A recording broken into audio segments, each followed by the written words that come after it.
подкрепление.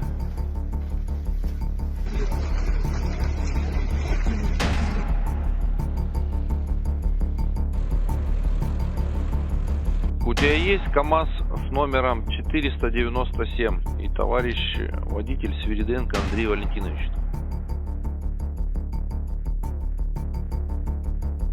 Ми потребуємо рішучості партнерів, особливо на тлі інформації про нову роль Північної Кореї у підтримці Росії.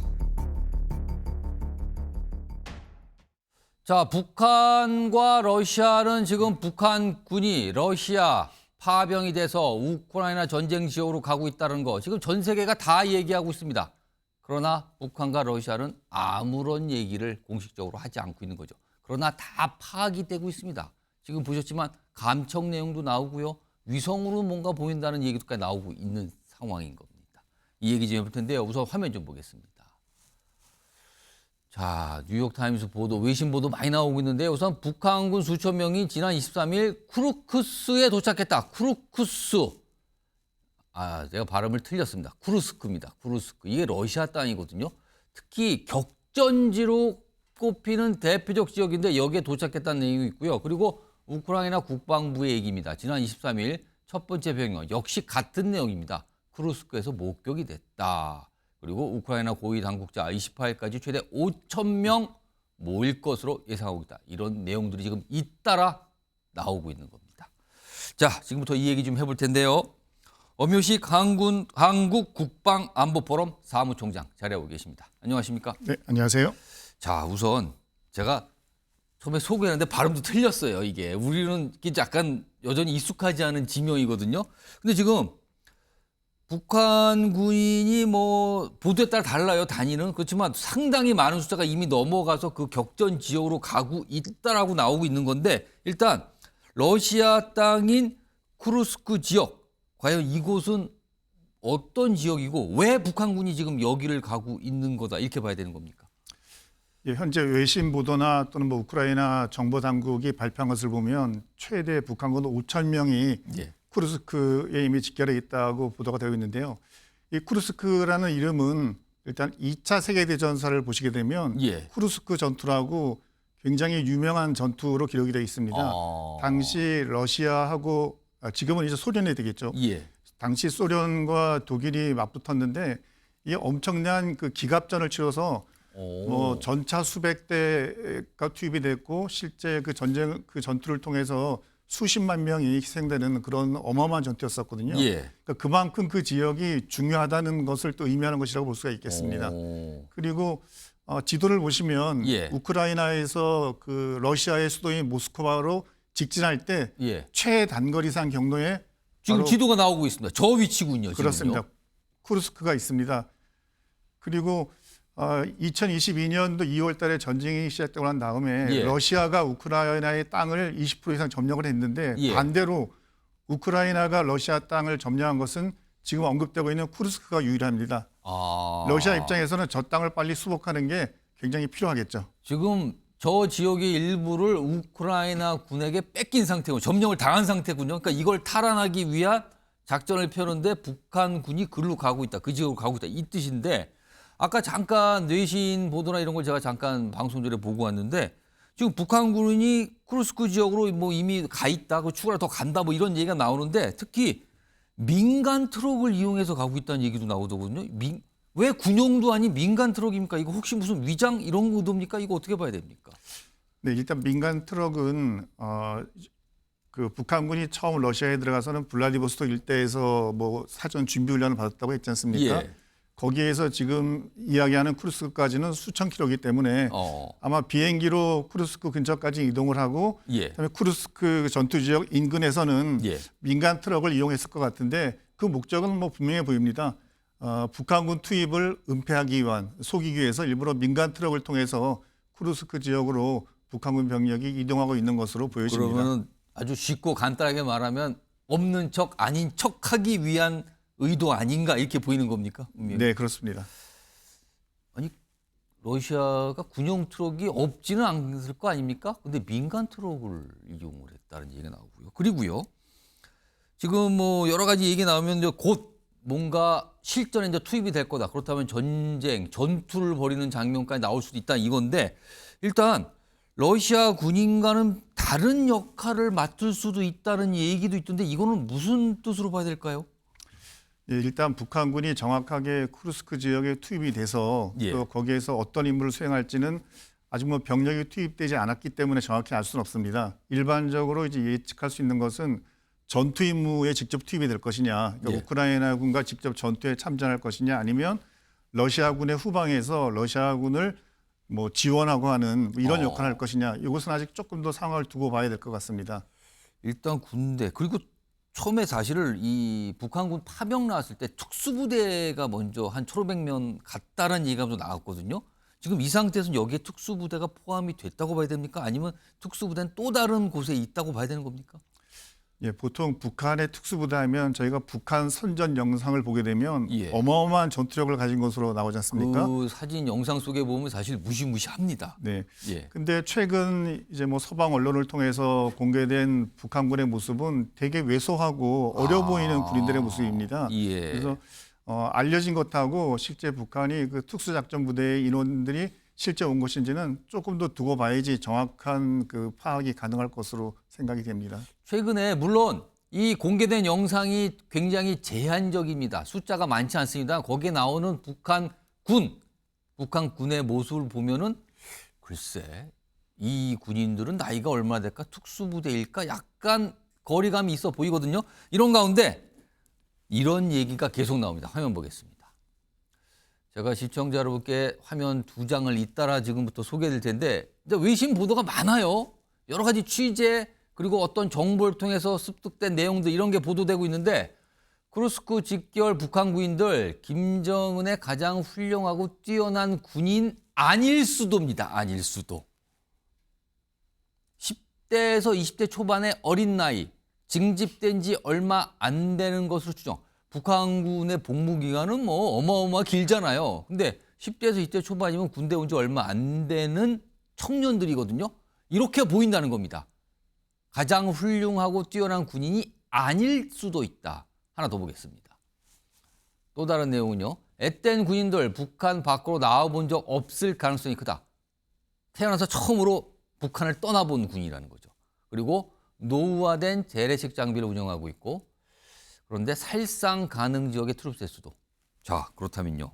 마지막에 앳된 군인, 경험이 부족하고 장비도 그다지 좋아 보이지 않고 그런데 살상 가능 지역에 투입될 수도. 그럼 떠오르는 말이 있습니다. 한마디로 총알바지 역할 아니냐. 이 얘기가 우리 군 당국에서 나왔거든요.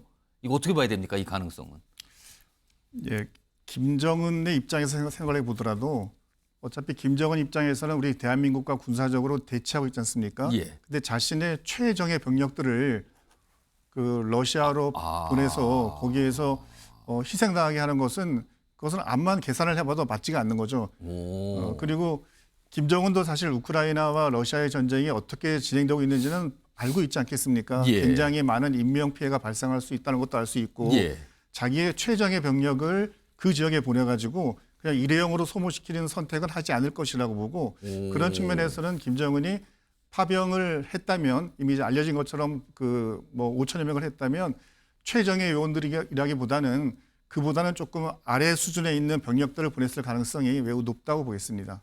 그렇다면 러시아 입장에서 지금 파병된 북한 군인이 전력에 도움이 되는 겁니까? 아니면 좀 아니라고 봐야 되는 겁니까? 근데 러시아하고 우크라이나의 전쟁이 그래도 3년 동안 되다 보니까 예. 러시아도 마찬가지고 우크라이나도 마찬가지고 가장 어려운 게 모병입니다. 그러니까 군대에 병력이 오지 않고 예. 러시아도 병력을 동원하는 게 힘이 들어서 뭐 동원령을 선포하고 심지어는 죄수들까지 군복을 입혀가지고 전투에 내보낸다고 하지 않습니까? 예. 그러니까 그런 측면에서는 북한군 병사가 뭐 최대 10,000명까지 간다고 하면 아마 일정 부분은 러시아 입장에서는 자기들이 전투 태세를 유지하는데 도움이 될 거라고 판단하는 것 같습니다.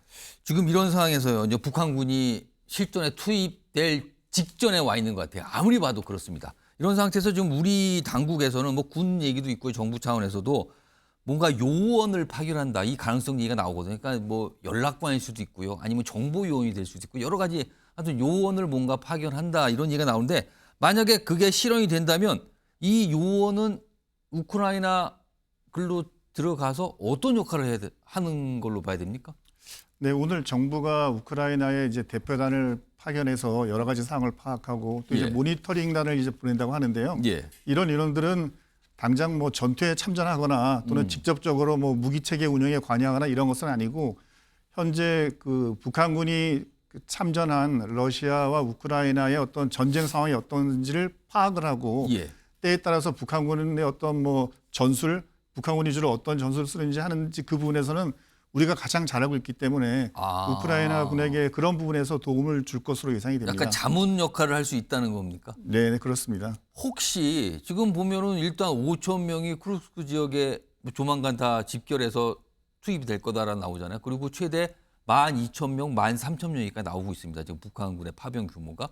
그렇다면 그중에 전투를 벌이다가 포로가 되거나 또는 탈영을 하거나 탈출을 하거나 현지에서 뭐 귀순한 표현이 맞는지 모르겠습니다. 우크라이나 쪽으로 투항을 하거나 이럴 경우에 우리 요원의 역할 이것도 가능하다는 얘기가 나오는데 이건 어떻게 봐야 됩니까? 네, 뭐 맞습니다. 당연히 전쟁을 하다 보면 예. 포로로 잡히는 인원도 있을 것이고 예. 때에 따라서는 전투 환경이 두려워서 스스로 그냥 그 항복하는 아마 예. 북한군도 생길 것으로 봅니다.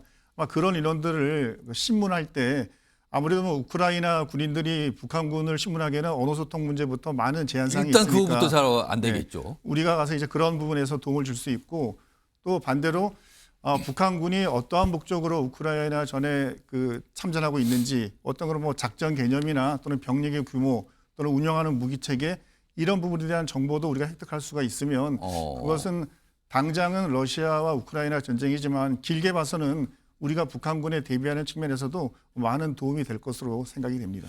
일단 만약에 우리 요원이 파견이 된다면 뭐 안전하게 활동하겠죠. 그렇지만 엄격히 말하면 전쟁터거든요, 지금요. 자, 그렇다면 러시아군 또는 북한군에 의해서 우리 요원이 공격을 당하거나 불상사가 생기게 된다면 이거는 조금 여러 차원의 문제가 발생하지 않을까요?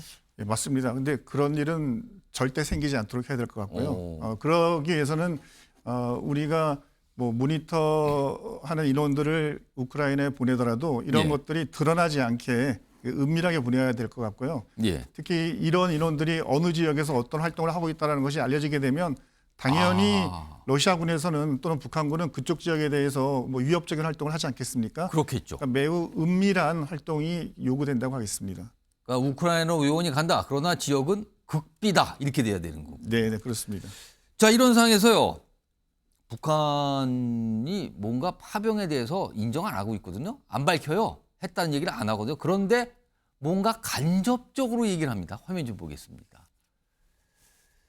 이게 지금 북한 외무성 부상 얘기인데요. 그러한 일이 있다면 가정을 합니다. 이거 파병입니다. 그러한 일은 파병이에요. 이게 있다면 국제법적 규범에 부합하는 행동일 것이다. 파병이 국제법에 맞는 거라고 얘기하는 거예요. 불법적인 것으로 묘사하고 싶어하는 세력들을 분명히 존재할 것이다. 간접적으로 뭔가 시인하는 것 같거든요. 근데 우선 북한의 파병이 국제법적 규범에 부합하다고 주장을 하고 있거든요. 이거 어떻게 봐야 되는 겁니까, 이거는? 네, 북한하고 러시아가 이번 그 병력 파병을 두고 예. 약간 선문답하듯이 그 우리 뭐 언론들의 질문에 답변을 하고 있는데요. 예. 국제법적 규범이라고 하는 것은 뭐 보통 유엔이 이야기하는 자위권 있지 않습니까? 어느 예. 나라가 침략을 당했을 때 그 나라의 그 스스로의 생존을 돕기 위해서 주변국이 지원할 수 있다는 그런 부분이 있는데 예. 이번 러시아하고 우크라이나 전쟁은 그런 거하고는 전혀 상황이 다르거든요. 이거는 러시아가 스스로 우크라이나를 침략해서 벌어진 전쟁이지 않습니까? 침략 전쟁. 우크라이나가 러시아를 침략한 게 아니잖아요. 예. 기본적으로 저런 발언 자체가 성립이 되지 않는다고 보겠습니다. 일단 전쟁 자체가 침략 전쟁인 불법이다. 네네. 그리고요, 저걸 보고 이제 여러 가지 해석이 되는데 혹시 지금 북한이 유엔 제재를 받고 있잖아요. 그 제재에 위배되지 않는다라는 주장인 것 같기도 하거든요. 이건 어떻게 봐야 됩니까? 그거는 뭐 북한의 일방적인 주장이고 그리고 북한은 지금까지 예. 유엔 안보리가 수많은 대북 제재 결의를 했지만 그 어느 하나도 이행하지 않고 있습니다. 예. 그래서 북한의 뭐 이런 주장은 저희가 귀담아 들을 필요도 없고 그거는 그 뭐 일구의 가치가 없다고 보여집니다. 지금 이 제재 여러 건이 있는데 다시 한번 화면 좀 보겠습니다. 거기 보면 각각 몇 호 있거든요. 뭐 2270호도 있고 여기 보시면 뭐 군사 훈련을 위한 북한 훈련관 초청 금지.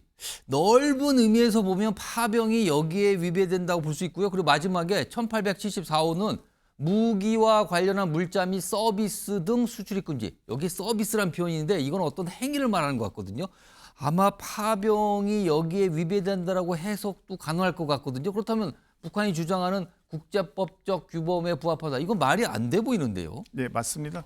유엔 안전보장이사회가 대북 제재 결의를 할 때 기본적인 것은 북한과 어느 나라건 예. 군사적 협력을 해서는 안 된다라는 것을 강조가 있거든요. 그러니까 파병이라는 것은 이거는 뭐 군사적 협력의 가장 높은 단계 아니겠습니까? 최고 수위의 협력이죠. 네. 그렇군요.